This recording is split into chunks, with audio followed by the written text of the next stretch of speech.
I've never been this far out of anywhere from Australia. Murujuga traditional custodians Raylene Cooper and Josie Alec have flown from the remote Burrup Peninsula in Western Australia to the United Nations in Geneva to warn that the world's oldest known Indigenous rock art is being destroyed by industry operating in the area.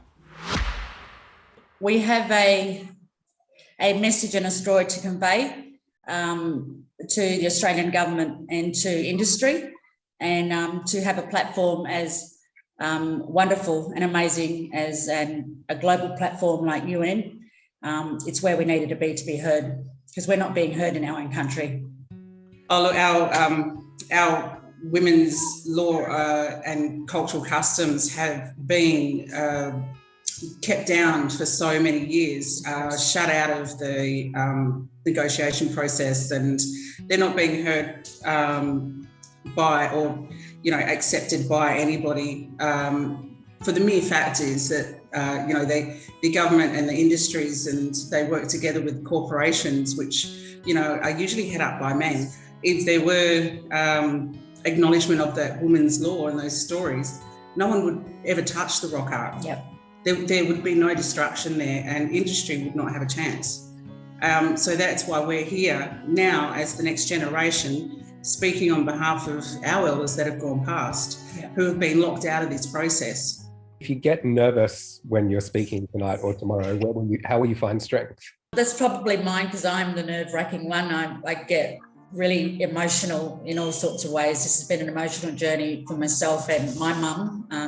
Josie is my mum's younger sister, hence I call her Mum Joyce. So it's been a long battle for my mum and myself for many years. And today, her voice will be heard today. So me trying not to, break out in a sweat or get real teared up about it it's going to be the hardest thing, because it's been a very long journey. And we go there to speak on behalf of everybody. Yeah. Waber, hello.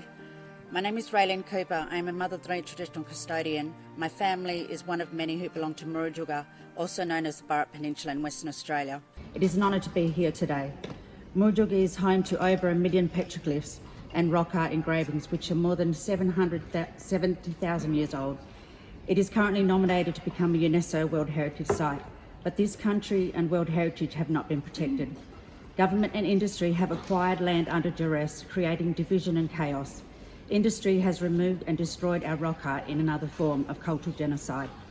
This has caused loss of our traditional livelihoods, traditional Indigenous knowledge, and our spiritual relationship with the land.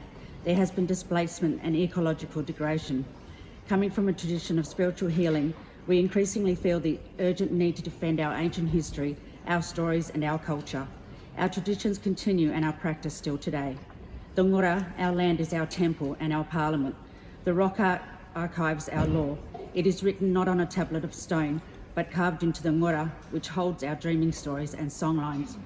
It is alarming that governments and industry continue to use our Ngura in a way that harms people all over the world by releasing phenomenal amounts of greenhouse gases. As a result, the cultural integrity and survival of First Nations people, especially Indigenous women, are under direct threat.